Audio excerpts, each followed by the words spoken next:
गांव में किशन नाम का एक गरीब किसान रहता था।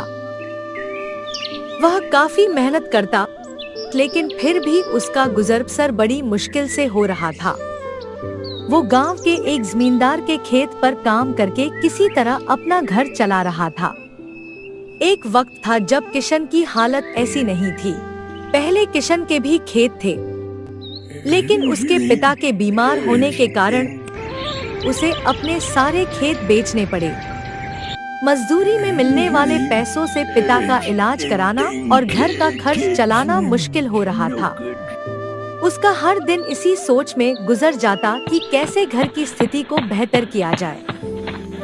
एक दिन सुबह सुबह ऐसे ही सोचते सोचते वो जमींदार के खेत पर काम कर रहा था कि अचानक खुदाई करते करते उसकी कुदाल किसी धातु से टकराई और तेज आवाज हुई। किशन ने सोचा कि आखिर ऐसा क्या है, यहाँ जरा देखा जाए। उसने उस हिस्से को खोदना शुरू किया तो देखा एक बड़ा सा पतीला है। पतीला देखकर किशन दुखी हो गया, क्योंकि किशन ने सोचा कि पतीले की जगह अगर गहने या जेवरात होते तो उसके घर की हालत थोड़ी सुधर जाती। फिर किशन ने सोचा कि चलो अब खाना ही खा लेता हूँ। खाना खाने के लिए किशन ने अपने हाथ की कुदाल उस पतीले में ही फेंक दी और हाथ मुंह धोकर खाना खाने लगा। खाना खाने के बाद जब किशन अपनी कुदाल उठाने के लिए उस पतीले के पास पहुंचा, तो वो हैरान हो गया। उस पतीले के अंदर एक नहीं बल्कि बहुत सारे कुदाल थे। उसे कुछ समझ नहीं आया।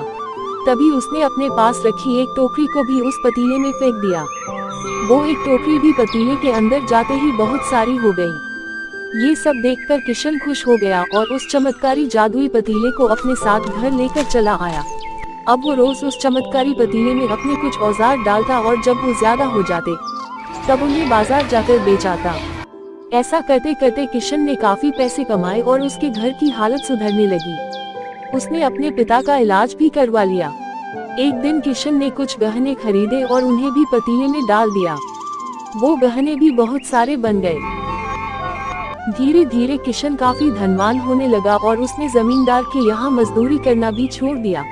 किशन को इस तरह अमीर होते देख जमींदार मोहन को किशन पर शक हुआ और वो सीधे किशन के घर जा धमका। वहाँ उसे जादुई पतीले के बारे में पता चला। उसने किशन से पूछा, तुमने यह पतीला कब और किसके घर से चुराया, सच सच बताओ। किशन सहम गया और डरी हुई आवाज में बोला, ये चमत्कारी पतीला मुझे खेत में खुदाई के समय मिला था। मैंने किसी के घर चोरी नहीं की है, बस फिर क्या था। खेत में खुदाई की बात सुनते ही जमींदार बोला, यह पतीला जब मेरे खेत से मिला तो यह मेरा हुआ।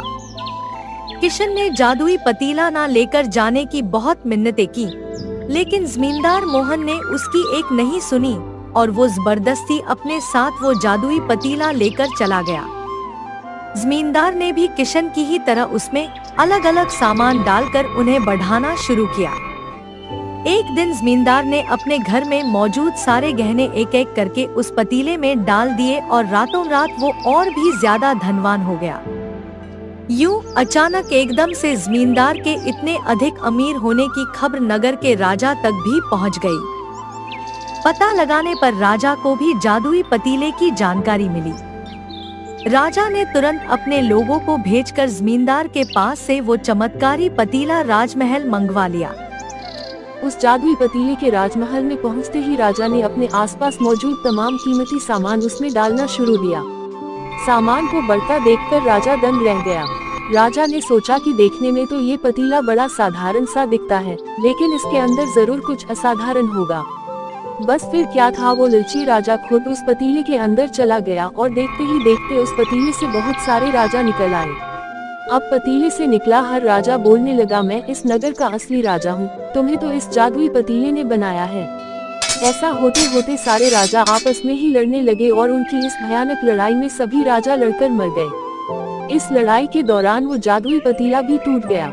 जादुई पतीले के कारण राजमहल में हुई इस लड़ाई के बारे में नगर में सबको पता चल गया। जैसे ही ये जानकारी अधूर किशन और जमींदार को मिली तो उन्होंने राहत की सांस लेकर सोचा कि अच्छा हुआ कि हमने उस जादू